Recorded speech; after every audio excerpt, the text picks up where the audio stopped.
Il y a plusieurs villes à travers le monde qui sont en situation de surtourisme. Il y a eu de grandes manifestations aux îles Canaries dimanche, la semaine passée à Barcelone. On a entendu beaucoup parler aussi de Venise, Amsterdam. On s'est posé la question, nous ici à Montréal, est-ce qu'on est à l'abri du surtourisme?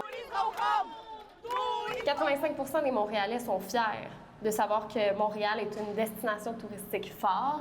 75% des gens sont aussi conscients que le développement touristique a un impact positif sur les activités, l'offre culturelle dans la métropole. On a décidé de faire notre propre sondage interne et d'aller sonder les résidents. Je ne sais pas si tu as déjà conduit sur la rue Saint-Paul, mais les touristes, comme présentement ici, tu peux regarder, mais ils sont toujours là au milieu de la rue, un peu n'importe comment, se tenir par la main, puis ça pense que c'est un peu roi de la rue quand ça l'est pas vraiment. Honnêtement, c'est bon pour la culture aussi, ça va développer notre culture, puis eux aussi, surtout les Français. C'est ce qu'ils me disent que comme, justement, quand ils viennent ici, nous, on va dire bonjour, on va être plus souriants. Il faut avoir des touristes à Montréal, c'est la meilleure affaire pour nous. They bring all the money here. La plupart de nos ventes, puis l'argent qu'on amène, c'est des touristes, alors on adore ça.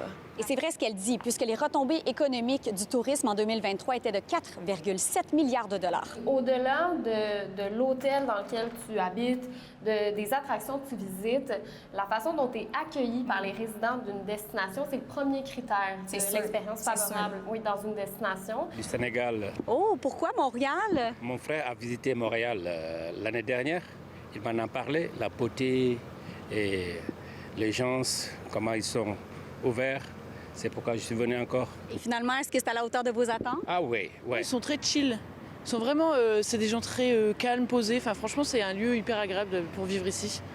Nous, on aime beaucoup. Hein? Ce sont 12 millions de touristes qui ont fréquenté la ville de Barcelone, alors qu'à Montréal, on se rapproche dangereusement de ce chiffre à 11 millions de touristes pour l'année 2023. Évidemment, la ville de Montréal est 3 fois plus grande que celle de Barcelone et on tente de mettre en place des stratégies pour éviter le surtourisme. Historiquement, les visiteurs ont toujours davantage influé dans le triangle touristique qu'on appelle, donc, entre le Vieux-Montréal, où on se trouve, le Mont-Royal et le Stade olympique. On jouit d'un vaste terrain de jeu. On parle de 450 km² d'espace quand même, là. Donc, on invite les gens à aller visiter les autres quartiers. Je pense notamment au champ de tournesol dans Huntsic-Cartierville l'an passé, ce qui a fait converger des touristes dans Huntsic-Cartierville pour la première fois de l'histoire.